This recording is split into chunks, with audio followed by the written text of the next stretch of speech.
Hello children, how are you? Welcome back to our virtual classes. Today we'll be doing MCB, the main course book, Unit 3, Trust and Care. Yes? So trust is you trust your parents, parents trust you, you trust your parents, you love your parents, you care for them, and they also care for you. And we trust, and wherever there is trust, there is love and care also. But maybe some places you are loving or caring someone, but maybe the trust is little less. But in some, there is trust, but the love and care is not there. And in certain cases, both trust, love, and care is there. The belief in your people, the belief, how you believe others. You believe your parents, your siblings, your relations, your friends, your traffic police people, your lawyers, your doctors, yes, your drivers, your servants, everywhere is there. Correct? Fine. So we were talking about trust and care. Here in our warm-up exercise, here you can see on page number 57, you have this the circles here, the graph, right, like a pie graph type thing. Here it is there, in which one part is trust, the other part is love and care. And when the area where both the circles are colliding with each other, overlapping each other, there it becomes trust, care and love. All the three things together. Like we have mother, we have parents. They are trusting, trust is there, love is there and care is there. Yes, our siblings, all will come in the middle part. In the trust part, we trust our doctors, we trust our traffic policemen, we trust our lawyers, we do everything. In love and care, you can write friends, you can write relations, because many times you love your relations, you care for your relations, but maybe you do not trust them. Yes, it can happen. So like this, whatever way, it is according to your wish, you can fill up this warm-up exercise. Now, our first section is the doctor's word. Here, the details, the detailed explanation I will do in the live class tomorrow morning. Today morning I can say, because this video you will get you will get today in the morning. So I will explain in the class. In short, I can just tell you that this doctor's word, I believe that you all must have read the chapter. You must have understood that how it is a blind faith on a doctor. If the doctor will say, don't worry, sab theek ho jayega. In some corner of our mind, of our heart, we will believe. We will say, okay, the doctor has said, nah, then yes, I will get fine. But if the doctor keeps quiet, if the doctor does not say anything, or if the doctor says, let's see, hope for the best, something like this, if the doctor says, then our thoughts become a little dicey. We are confused. We are scared that what is going to happen, whether we are okay or not. The doctor is not confirmed. The doctor is not sure. The doctor is not confident. What is the matter? This is what is in our story. Here, Dr. Raman, wonderful doctor, very experienced doctor. People used to come to him at the last moment when they used to lose hope. Here and there, getting themselves treated. They are not getting well. There is no proper treatment. Then finally, when the things used to become worse, then they used to reach Dr. Raman at the last stage. And that time, Dr. Raman was a true doctor. He was never sugar-coated types. Sugar-coated types means like never saying that the conditions are very worse, but we'll say, nahi, koi baat nahi, ho jayega theek. He never used to say like this. No sugar-coating words. If the condition is serious, he used to say, no, the things are very serious. You may die any moment. As you all understand that speaking about death is always very negative. It's very scary. It's very frightening. But still, here in this story, Dr. Raman was very clear in his words. People used to at times get annoyed also that this is not the way to speak like this. He's such a bluntly he speaks and all. But he used to say that you are coming to me at the last stage. You come to me when everything is finished, when all the hopes are finished. Then definitely there are very less chances that the conditions may improve. So he used to speak very bluntly. One fine day, his best friend, one of the best friends, there were two, three best friends, and he was one of them. Gopal, he got sick. So his son came to Dr. Raman and he said that my father is sick, and Dr. Raman got very perplexed and very worried. He said, my best friend is not well, and he ran and went to see him. And yes, the conditions were very serious. Now Dr. Raman was in a very confused condition. His best friend, he cannot say that his best friend will die. Those emotions, those friendly feeling did not allow him to say and even to feel that he will die. But he knew that my friend, the conditions are very serious, my friend will not live much. He will die soon.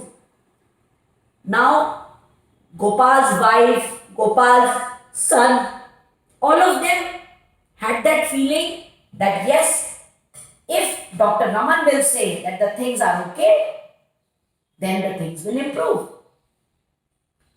Now, he knew also that that Gopal was in a very difficult conditions financially, money wise, economically. There were some gangsters and all, there were some enemies who were trying to loot away his things and all.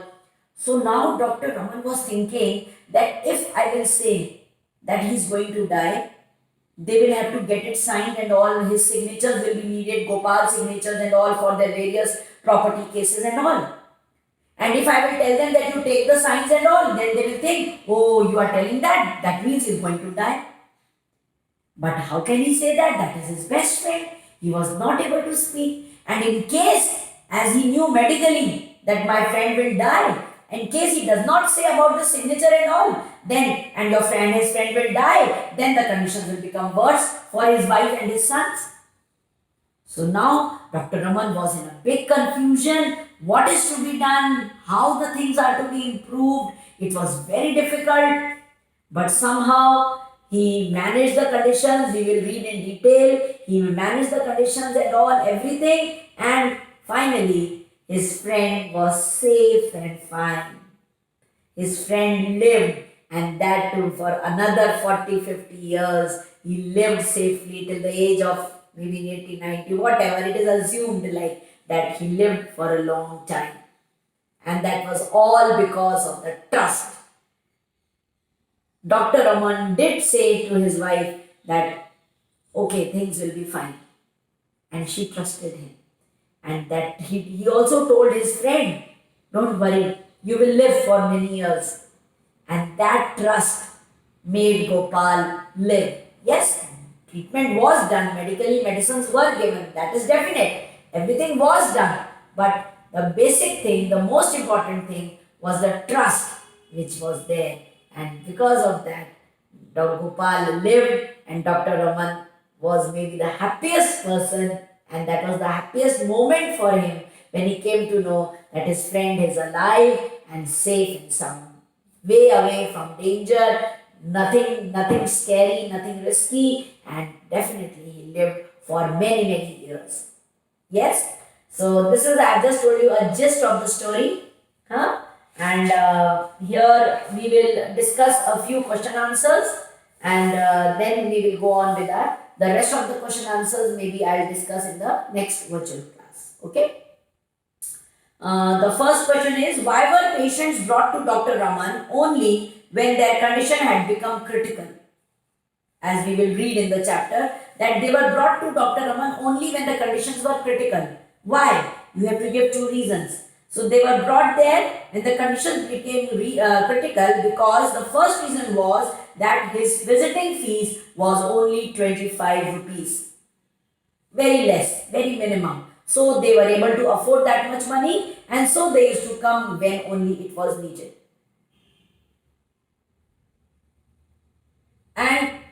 But today, in today's date, the fees was 25. Seems to be very minimum, very less. But in those days, when this story is, like this story is of the times, they have given us the year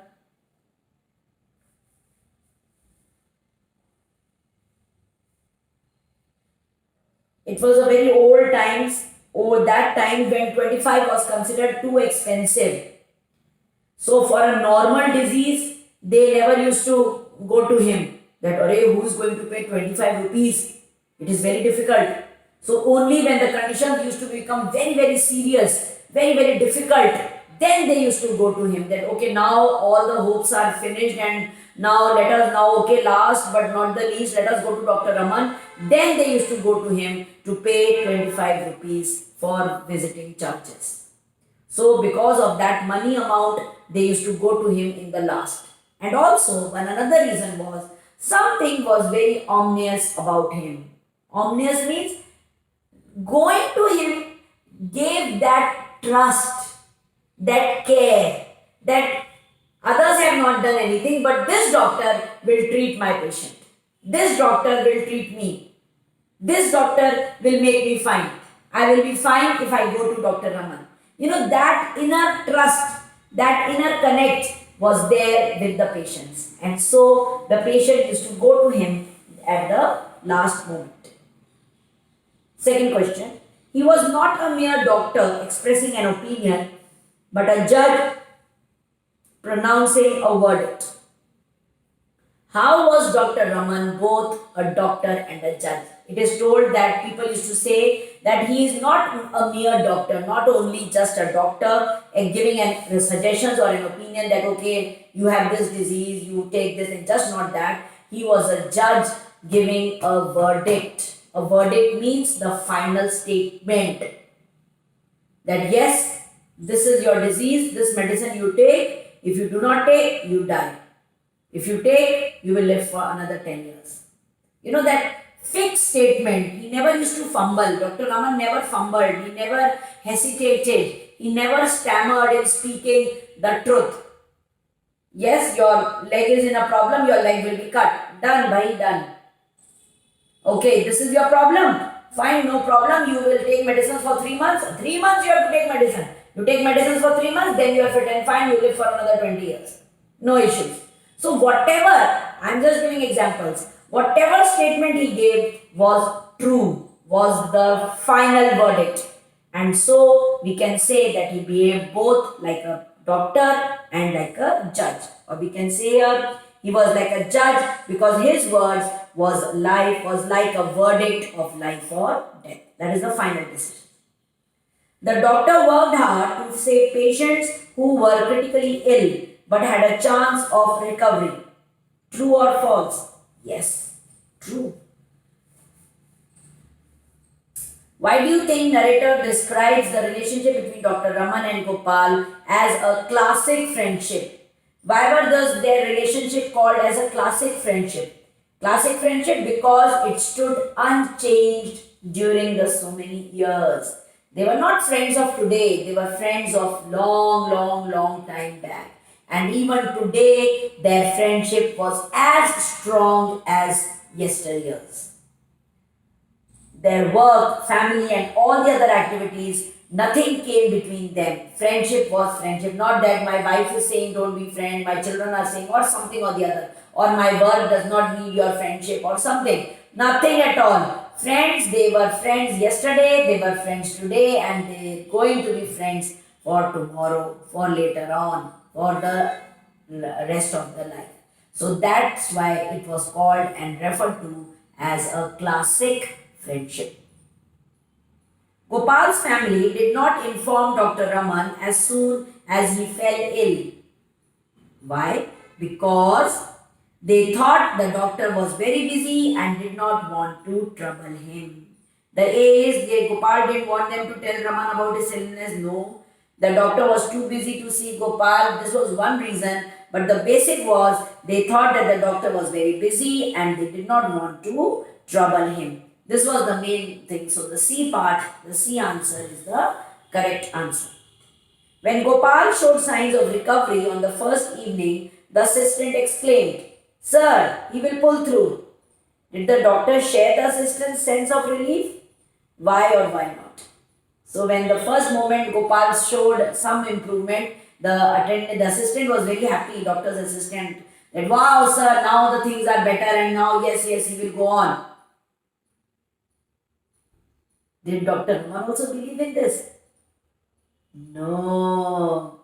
Dr. Raman did not believe in this because he believed that it was a false statement. It was just like a, some because of certain disease or certain change in treatment, the patient is recovering, but actually the patient is not well and the conditions are serious. And such improved atmosphere happens in most of the medical cases. So now Dr. Raman was not very sure that yes, my friend will pull through the conditions or not. Dr. Raman told or did not tell Gopal and his wife that he believed Gopal was going to or not going to survive.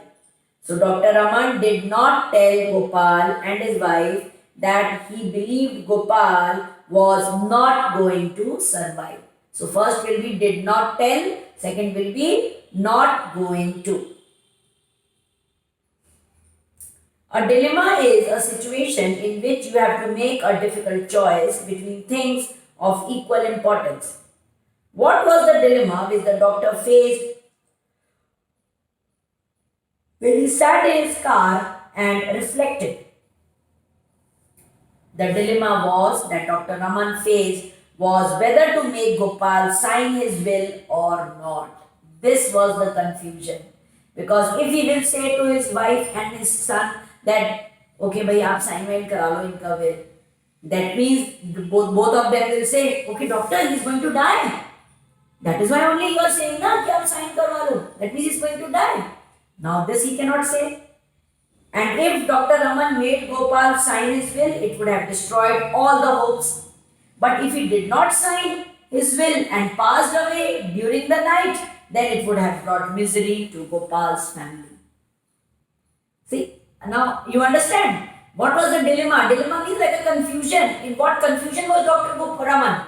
The confusion was about the signature and the will. Now, if he will tell his wife and son that okay, Gopal is you get the will signed because anything can happen. So their last hope that maybe Gopal may survive, that will all finish. Because they will think, नहीं अब तो doctor ने कह दिया कि तो sign wine करवा लो कुछ भी हो सकता है. That means definitely he is going to die. Maybe today or tomorrow he will die. So that was one thing. Now he cannot say this. But another confusion was in his mind is, as I told you earlier also, that if in case he does not tell him, he did not mention about the signature at all. And as he knew in his heart medically that Gopal was not well, and suppose Gopal would die in the night, then Gopal's family, his wife, brothers, his sons and all will be in trouble. And who is to be blamed? Who is to be blamed? Dr. Raman. So, in both cases, Dr. Raman was in a problem. And this was the confusion which was standing in front of him. Do you say so? If it comes from your lips, it must be true. Who is the speaker? Gopal. Gopal is the speaker. That if you say I'll be fine, your lips, whatever comes out from your lips is a verdict. It is like a trust for me. If you say I'll be fine, yes, I'll be fine. Who is the listener? The doctor. And what does it refer to? If it comes from your lips, it is that the news that Gopal will survive his illness. That Gopal will not die, will survive for years and years. If this Dr. Raman says, it will be like a true verdict for Gopal. Gopal's recovery did not surprise Dr. Raman at all. Do you agree? Why or why not? Yes. Do you agree to it? Dr. Raman was an experienced doctor. He knew that there comes a time, a crossroad in every patient's life when life and death are separated just by a thin line. If the patient manages to escape death, at that point, he or she would live for years and years. Dr. Raman was sure that Gopal would survive because he had to use his words, turned the corner. He had to use his words, turned the corner means like, don't worry, things will be fine. So yes, Gopal recovery did not surprise him. Yes, in a way we can say that because in his heart he wanted his friend to live. He wanted his friend to recover from the basic serious disease, and that is why he was not surprised. He was very happy, and he really now started more trusting in this belief in each other, in the trust, love, and care for each other. Yes. So this finishes our 10 questions. The rest of the questions we'll discuss later. Okay. Till then, take care. Please once again attend the live classes. These are very important. They will help you in your studies and all. So goodbye till then. See you. See you in the next virtual class. Thank you. Bye bye.